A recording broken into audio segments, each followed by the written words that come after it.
hate that. You know, like I just feel disgusting if I were to use it. Yeah, there's a lot to that one. Yeah, I don't want to use that phrase.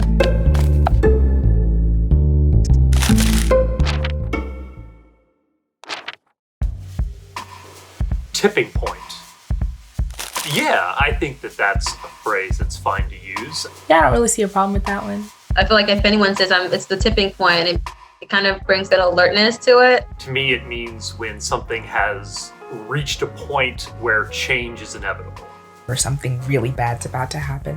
And then there's just one event that happens that kind of pushes you over the line where you're like, okay, now it's time to speak up. Now it's time to voice how I truly feel about this. So tipping point is related to the phenomenon of white flight.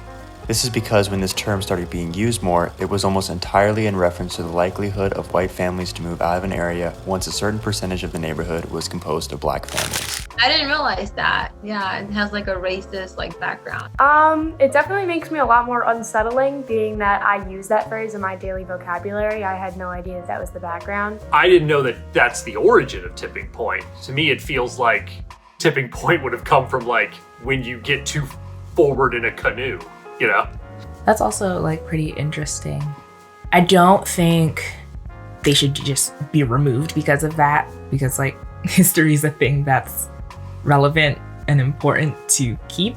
I think the phrase itself, if it's uniquely tied to that, that isn't something I'd want to be using.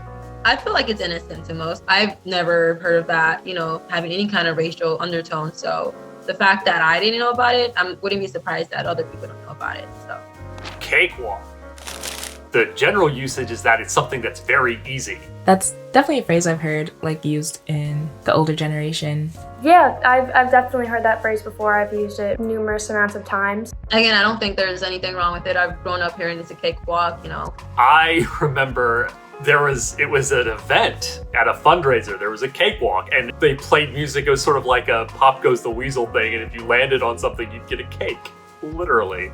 Kind of just indifferent about it because I don't really hear it often. I don't have any, ill feelings towards that word. I've never really thought about the context behind that word. It's just kind of been like a saying.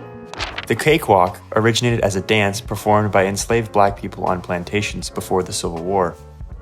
It was intended to be a mockery of the way white people danced, although plantation owners often interpreted slaves' movements as unskillful attempts to be like them. Yeah, there's a lot to that one. In a way, I feel like they were both mocking each other. But oh, that's fascinating and definitely not something I'd want to be using now. I didn't think of a dance. I thought of someone walking on marshmallows. Just something easy. At this rate, there's probably so much of our everyday language that's used that has a racist history. Understanding the context behind words like this is invaluable. Otherwise, that's how history gets erased. It's definitely from obviously a difficult time where it originated, but I also don't think that means it should be removed. I kind of find that interesting more than anything else. Hearing that definitely makes me more hesitant to use it, but it's going to be really hard to just completely eliminate it. This is a lot more complex than, than just, yes or no, changing a word or not, because a lot of things are influenced by, the past, and a lot of the past is, not pretty. I did not know that, and I'll be telling people that.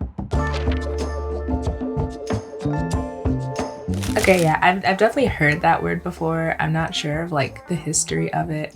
It's kind of just getting cheated or scammed. I just associate that word with, being ripped off.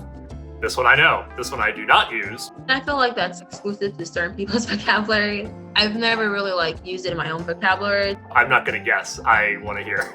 But yes, I'm aware of this problematic word. Just from the sound of it, I don't think it's that bad, but I have a feeling that probably there's a history behind it that I'm just not aware about. Gypped is derivative of gypsy, a commonly used phrase to describe the Romani people. When somebody is gypped, they are, according to Merriam-Webster, defrauded, swindled, or cheated. Many Romani feel the term is offensive as it assumes negative connotations about the Romani. I think that one is bad, worse than the other ones, because even the name derives from it, Gypsy. I wouldn't even think of it to be the derivative of gypsy. I don't use it because it's in contention, as I understand it, and it's by a group of people that are not me. I find it easier and unnecessary for me to use the word in any context. It's just these stereotypes of giving certain groups automatically bad stereotypes. I just feel like it's racist stereotype, but it's one that people get away with more. When they say that, they're conscious that it's racist, but they don't care because they're a lot more marginalized than the other groups. I feel like you still see it in media, the idea of like the fortune teller. I think that is something that is just unnecessary for us to use today. I don't think that I would stop using that word. I don't think that I would just put a halt to it. But if someone were to call me out on it and say like, hey, that makes me uncomfortable, I would be like, you're completely right. My bad, I'm sorry for that. Exotic. That word I kind of relate to eccentric. That's definitely something that's still being the word that's passed around often, calling someone exotic. White America in our history have used exotic to mean anything not white America. I hate that word. Trying to become an actress, I see that word a lot. Like, we're looking for exotic. And usually that means like, something I feel like white people can't, like, if they can't figure out what you are, they consider you exotic. Exotic is typically defined as not living or growing naturally in a particular area or from another part of the world. However, many believe this term should not describe humans. Using exotic to describe someone suggests they are foreign, different, or unusual just because of their race. Yeah, I definitely think it's something that should be reconsidered. I think applying exotic to a person is a problem. It's kind of fetishizing women, It's not really a good thing to be called exotic. I can definitely see someone's perspective on that. Personally, I don't think of it that way, but that may be because I've never really, in my experience, I've never heard someone use that word in that context. I mean, the word exotic should not disappear because there are things that are exotic, like a parrot. So obviously we still need that word. I think of King Julian from The Lion King wearing that like banana fruit hat. Maybe you could have used that word to describe a car. Something uniquely American might be exotic to a Japanese person. Again, items. I don't think people should be exotic. I think that's really what it should be. Other things can be exotic, but people are just not one of them. They're cultured, they're exotic, they're different, they stand out. I don't really think of it as like alienized or something. I feel like in order to even change it, people have to be aware of it. There's probably so much of our like language that we use today that's racist. So to try to go in there and pick out which, what's can stay and what cannot, that can be very challenging. Using it to a person objectifies them in a way that is not okay, that is not acceptable, that is not invited. I've just heard it in phrases where they're like a reaction from the peanut gallery. No heckling from the peanut gallery. I don't know, I feel like I'm okay with that word, but I don't know the history behind it, so. Yeah, I mean, I think I've actually said that term as I was giving a class presentation. My friends were bickering in the corner and I was like, no need for nonsense, no need for any comments from the peanut gallery. This phrase intends to reference hecklers or critics, usually ill-informed ones. In reality, the peanut gallery names a section in theaters, usually the cheapest and worst, where many black people sat during the era of vaudeville. Damn, that's a sneaky one. Now I'm gonna feel like a certain way. I'm gonna hear it now from other people and just be like, now, do they know? Is it subconsciously or consciously now? Growing up hearing that phrase, I didn't think there was much to it. Honestly, I used to think it was from a cartoon or something. I think of characters from the Peanuts cartoon. But now hearing that history definitely makes me uncomfortable. It's sort of an old-timey phrase. I don't think I've used it in a modern context anyway, or felt the need, or heard it a lot. It's definitely not something I've never used, nor do I really plan on using it in the future anymore. I didn't realize that a lot of these words were racist. Even though we don't really associate with those connotations, they're still there, and you can go back and you can see things. You can connect them. There are some things that my parents say. There are some things that I've heard adults say that I'm like, how could they say that? How could they think that that's okay?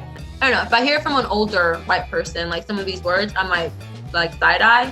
But I feel like for the most part, the general public don't know this information. Yes. I, as an actor in Chicago, as someone who hosts a lot of things, have been made aware of this phrase in the last 5 years. I have seen it more as an issue recently. Yeah, I mean, I've definitely done that, ladies and gentlemen. Now I do, because a lot of people don't identify with male or female, so I don't think we should just throw that ladies and gentlemen out. Some people are binary. And it is a hard one to break. It is very much in my lexicon to go, ladies and gentlemen, and move on. But that absolutely, obviously, others and distances are non-binary friends. While ladies and gentlemen may seem passable because it is so ingrained in our common lexicon, addressing a group in this way undoubtedly others those who do not fit within the binary of ladies and gentlemen. Even though, I identify as a straight woman, it makes me feel uncomfortable just because I'm there's no need to continue doing that, especially in this day and age. One of our biggest problems in society is just assuming that there's this normal thing and every person is just willing to conform to what we've kind of designed in society as what we're supposed to be. I'm personally a big activist for making small efforts and making small changes in my life so that other people can feel comfortable. The new one that's been given to me that I will be happy to share with you that I very much like.